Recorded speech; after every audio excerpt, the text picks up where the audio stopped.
कैसे आप सब? पहले हमने जो टॉपिक पढ़ा वो क्या था? सेल, जो बेसिक यूनिट थी। अब ग्रुप ऑफ सेल क्या हो जाएगा? जब सेल क्या हो जाएंगी, कलेक्टिवली काम करने लग जाएंगी तो क्या बनाते बेटा? टिश्यू। तो आज का हमारा टॉपिक इस बारे में है, टिश्यू के बारे में। टिश्यू कैसे परफॉर्म करता है काम और कैसे उसकी फंक्शनिंग होती है फर्दर, तो उसके बारे में आज हम पढ़ेंगे। तो टिश्यू की सबसे बेसिक जो डेफिनेशन होती है वो क्या होती है? टिश्यू क्या है? एक ग्रुप ऑफ सेल है जो क्या करेंगे? सेम फंक्शन परफॉर्म करेंगे और उनका सेम ही ओरिजिन होगा। मेन पॉइंट ये होता है, सभी जो टिश्यूज होते हैं मेन ये स्किप कर देते हैं कि इनका जो फंक्शनिंग है और जो दूसरी चीज इसकी ओरिजिन है, मतलब इनकी मदर सेल क्या होती है? सेम होती है सभी सेल्स की। तो क्या बनाती है? टिश्यू बनाती है। आज हम पढ़ेंगे प्लांट टिश्यू के बारे में। जो प्लांट टिश्यू है वो मेनली दो टाइप का आता है, on the basis of their capacity to divide. जो डिवाइड कर सकते हैं उन्हें हम क्या बोलते हैं? Meristematic tissue. और जो डिवाइड नहीं कर पाते उनको क्या बोलते हैं? Permanent tissue. सबसे पहले जो अगर सेल्स की बात करें तो वो कौन से होते हैं? मेरिस्टेमेटिक टिश्यू होते हैं, क्योंकि इन्हीं से क्या होते हैं बाकी फर्दर जितने भी टिश्यू होते हैं वो बनते हैं। इस जो मेरिस्टेमेटिक टिश्यू है इसको ही हम क्या बोलते हैं? पेरेंट टिश्यू बोलते हैं, क्योंकि पेरेंट से क्या होती है? नेक्स्ट जनरेशन आती है। ऐसे ही क्या है? मेरिस्टेमेटिक टिश्यू से ही डिफरेंट टाइप के टिश्यू बनते हैं और वो टिश्यू क्या होते हैं? Permanent tissue. इनका फंक्शन कोई डिटरमाइन नहीं होता कि फंक्शनिंग क्या परफॉर्म करेंगे। जब इनको फंक्शन डिटरमाइन हो जाता है कि इनको ये फंक्शन परफॉर्म करना है तो किस कैटेगरी में आ जाते हैं? पेरेंट टिश्यू की कैटेगरी में आ जाते हैं। तो मेरिस्टेमेटिक टिश्यू भी फर्दर आगे कितने पार्ट्स में डिवाइडेड है? 3 टाइप्स में। कहां पे ये प्रेजेंट है? On the basis of location. Location के बेसिस पे क्या है? मेरिस्टेमेटिक टिश्यू 3 टाइप्स में डिवाइडेड है, एपिकल, इंटरकैलरी और लेटरल।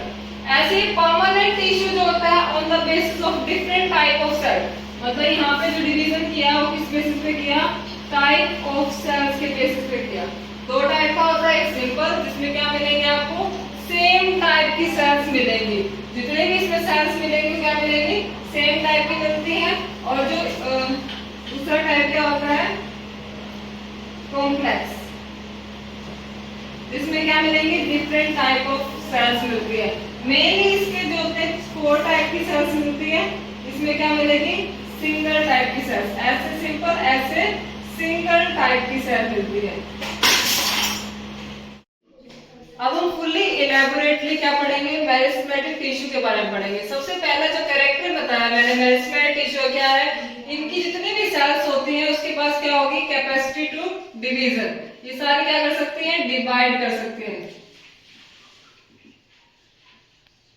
जो इसकी टाइप ऑफ सेल्स होती है उसको क्या बोलेंगे? Meristematic cell. इन सेल को क्या बोलेंगे? Meristematic cell. अब मैंने बताया था on the basis of location क्या होते हैं? 3 टाइप के होते हैं, एपिकल, इंटरकैलरी और लेटरल।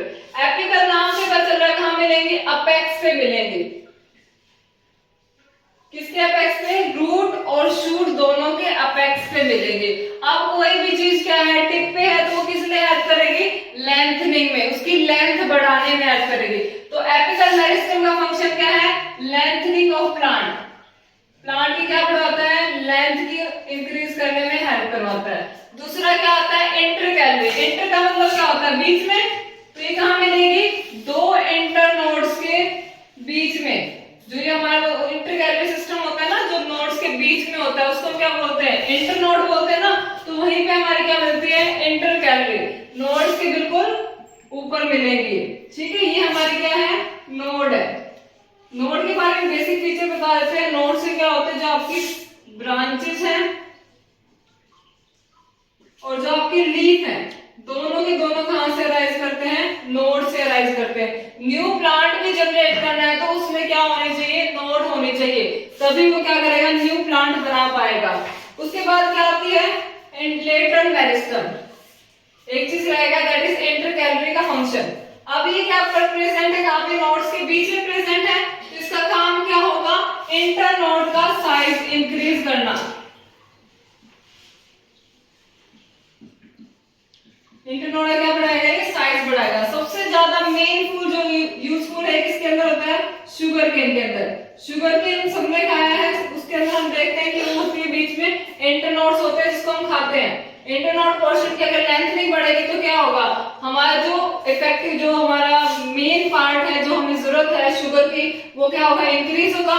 तो उसमें क्या होनी चाहिए, इंटर कैलोरी जो होती है मेरिस्टम वो ज्यादा मिलती है जो इसके इंटरनोड को बढ़ाने में हेल्प करती है। लास्ट पार्ट हमारा क्या आता है, लेटरल मेरिस्टम। लेटरल मतलब जो साइड में प्रेजेंट होता है। अब कोई चीज साइड में प्रेजेंट हो किसमें हेल्प करेगी, गर्थ बढ़ाने में। गर्थ क्या होती है, इसकी विड्थ बढ़ाने में हेल्प करती है, जिससे क्या होगा, स्टेम का जो तना होता है वो क्या आएगा, मोटा आएगा और उसको क्या मिलेगी, स्ट्रेंथ मिलेगी। क्योंकि एक जो पतली सी उसमें स्टेम में क्या होता है, पूरा प्लांट टिक नहीं सकता, उसके लिए क्या होती है, उसकी गर्थ इंक्रीज होती है। तो लेटरल मेरिस्टम का काम क्या होगा, उसकी गर्थ इंक्रीज करना। मेनली गर्थ कब इंक्रीज होती है, जब सेकेंडरी ग्रोथ होती है प्लांट की। सेकेंडरी ग्रोथ में क्या होगा, सेकेंडरी जाइलम और फ्लोएम बनता है, मतलब एक्स्ट्रा जाइलम और फ्लोएम की नीड होती है प्लांट को।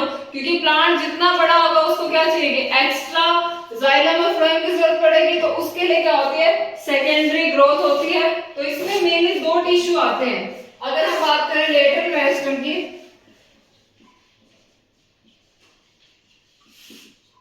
इसमें दो टिश्यू आते हैं, दैट इज कोर कैम्बियम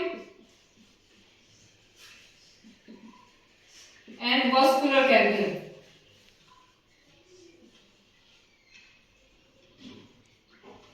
जो हमारा आउटर पार्ट होता है वो क्या बनाएगा, कोर कैम्बियम। जो आपको बॉडी पार्ट दिखता है ना बाहर, वो क्या होता है, कोर कैम्बियम होता है। जो इनर पार्ट है दैट इज जाइलम फ्लोएम, वो किसके अंदर आते हैं, वास्कुलर कैम्बियम के अंदर। ये दोनों क्या करेंगी, गर्थ को इंक्रीज करेंगी और हमारे प्लांट को क्या करेंगी, सपोर्ट प्रोवाइड करेंगी। तो ये हमारा क्या था, कंप्लीट प्लांट टिश्यू का मेरिस्टेमेटिक टिश्यू का पार्ट था। अगले नेक्स्ट लेक्चर में हम क्या पढ़ेंगे, परमानेंट टिश्यू के बारे में। बेटा अब हम पढ़ेंगे सिंपल परमानेंट टिश्यू के बारे में। सिंपल परमानेंट टिश्यू का एक सिंपल सा फीचर बताया था कि इसमें क्या मिलेंगे, सिंगल टाइप ऑफ सेल मिलेंगे। अब इसके क्या थे, मेनली तीन टाइप थे, दैट इज पैरेन्काइमा, कोलेनकाइमा और स्क्लेरेन्काइमा। इसकी हम क्या करेंगे, डीप स्टडी करेंगे on the basis of structure. जो सेल के फीचर्स हैं उनकी और उनके जो फंक्शन है उनके बारे में पढ़ेंगे। सबसे पहले डायग्रामेटिक रिप्रेजेंटेशन हमें किसकी दिख रही है, पैरेन्काइमा की। पैरेन्काइमा की सेल्स हमें क्या दिख रही है, इरेगुलर। तो इसकी शेप क्या होगी, सेल की इरेगुलर शेप होगी। सेकंड क्या आता है, कोलेनकाइमा। कोलेनकाइमा क्या दिख रही है, नंबर ऑफ सेल्स, जो नंबर ऑफ साइड्स है वो क्या है, डिफरेंट है। तो इसलिए हम इसको क्या बोलते हैं, पॉलीगोनल इन शेप बोल देते हैं। नेक्स्ट क्या होता है, स्क्लेरेन्काइमा। स्क्लेरेन्काइमा में क्या होता है, इरेगुलर शेप का होता है, पॉलीगोनल शेप भी बोल देते हैं। ठीक है। नेक्स्ट जो इसका फीचर आता है पैरेन्काइमा का, पैरेन्काइमा क्या होता है, एक लिविंग टिश्यू होता है। लिविंग और नॉन लिविंग हम किस बेसिस पे बताते हैं, प्रोटोप्लाज्म के बेसिस पे बताते हैं। जिसके अंदर न्यूक्लियस और साइटोप्लाज्म होगा सेल के अंदर, उसको हम क्या बोलेंगे, लिविंग टिश्यू बोलेंगे। तो जो पैरेन्काइमा और कोलेनकाइमा है दोनों क्या होते हैं, लिविंग टिश्यू होते हैं। और जो स्क्लेरेन्काइमा होता है वो क्या होता है, नॉन लिविंग टिश्यू। अब हम इसकी जो स्ट्रक्चर के बारे में, सेल की स्ट्रक्चर देखो, इसकी एक ही मैंने स्ट्रक्चर को डीपली बताया, बाकी इनमें सेम ही फंक्शनिंग होती है, सेम ही क्या होते हैं, कैरेक्टर्स होते हैं। इसके बीच में क्या होता है, वैक्यूल। मैंने प्लांट सेल बेसिक से लेकर एडवांस तक पढ़ा चुकी हूँ। तो उसकी जो फीचर्स, उसके जो कैरेक्टर है सेल के, वही सेम इसमें होता है। बीच में आपको लार्ज साइज क्या मिलेगा, वैक्यूल मिलेगा। इसके अंदर लिक्विड कंटेंट होता है, उसको हम क्या बोल देते हैं, साइटोप्लाज्म। और न्यूक्लियस होता है जो क्या करेगा, सारे इसके कैरेक्टर को कंट्रोल करेगा। और इसके बीच में क्या होता है, सेल्स के बीच में जो स्पेस होता है उसको हम क्या बोलते हैं, इंटरसेलुलर स्पेस। तो इसमें क्या मिलता है, इंटरसेलुलर स्पेस भी प्रेजेंट होता है। इसकी जो सेल वॉल होती है वो थिन होती है, पतली सी होती है और किसकी बनी होती है, सेलुलोज की होती है। हमें पता है जो सेल प्लांट की जो सेल वॉल होती है वो किसकी बनी होती है, सेलुलोज। तो मेन फीचर जो पैरेन्काइमा का है यही है कि इसकी जो सेल वॉल होगी सेलुलोज की बनी होगी। जो मेनली प्लांट टिश्यू है वो मेनली किसका बना होता है, पैरेन्काइमा का बना होता है। नेक्स्ट हमारे पास क्या होती है, अब हम बेटा कोलेनकाइमा की बात करें। कोलेनकाइमा को अच्छे से देखोगे तो इसकी जो सेल वॉल होती है क्या होती है, कॉर्नर से थिक होती है, बीच में से क्या मिलेगी आपको, थिन ही मिलेगी। वही जो फीचर्स इसके थे लिविंग सेल के, वही फीचर्स इसमें मिलेंगे। बीच में क्या मिलेगा, वैक्यूल। साइड में क्या होता है, न्यूक्लियस। वही यहाँ पे क्या मिलेगा आपको, साइटोप्लाज्म मिलेगा। ठीक है। नेक्स्ट फीचर हम बात करें स्क्लेरेन्काइमा। स्क्लेरेन्काइमा के अंदर ना तो साइटोप्लाज्म मिलेगा ना न्यूक्लियस, क्योंकि ये क्या है, एक डेड टिश्यू है। डेड टिश्यू का काम क्या होता है, सिर्फ सपोर्ट प्रोवाइड करना होता है। तो इसका काम भी यही है, सपोर्ट प्रोवाइड करना। इसमें जो सेल वॉल होती है उसका मेन फीचर आता है कि सेल वॉल इसकी क्या होती है, लिग्निन या सुब्रीन की बनी होती है। यहाँ मैंने सिर्फ एक मेंशन किया है क्योंकि मेनली लिग्निन की ही मिलेगी आपको जितने भी आप बुक्स पढ़ोगे। लेकिन कहीं पे अगर बात करें हम, वहां पे क्या किसकी बनी मिलेगी, सुब्रीन की मिलेंगे, कॉम्बिनेशन मिलेंगे।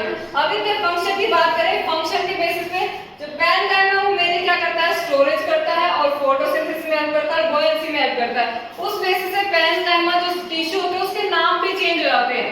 स्टोरेज के लिए हम पैरेन्काइमा बोलते हैं, फोटोसिंथेसिस अगर क्लोरोफिल प्रेजेंट है तो क्लोरेन्काइमा बोल देंगे, अगर एयर वैक्यूल्स प्रेजेंट है तो उसको क्या बोल देंगे, एरेन्काइमा बोल देंगे, जो किसमें हेल्प करता है, बुओयंसी में। कोरेन्काइमा की बात करें वो क्या प्रोवाइड करता है, फ्लेक्सिबिलिटी। अगर प्लांट्स की बात करें जब हवा चलती है तो वो टूटती नहीं है ब्रांचेस, रीजन क्या होता है, उसमें क्या होगा, कोरेन्काइमा प्रेजेंट होता है जो क्या करेगा, बेंडिंग ऑफ ब्रांचेस में हेल्प करता है। बेंडिंग से वो ब्रेक डाउन ना हो तो वो कौन प्रोवाइड करता है, कोरेन्काइमा। देन क्या आता है, स्क्लेरेन्काइमा, जो डेड टिश्यू होता है जो हमें बाहर आउटर कवरिंग दिखती है, जो उसको स्ट्रेंथ प्रोवाइड कर रहा है। इतना बड़ा पेड़ सीधा खड़ा है, रीजन क्या होता है, स्क्लेरेन्काइमा। तो स्क्लेरेन्काइमा क्या प्रोवाइड करता है, सपोर्ट प्रोवाइड करता है पूरी प्लांट को। Thank you.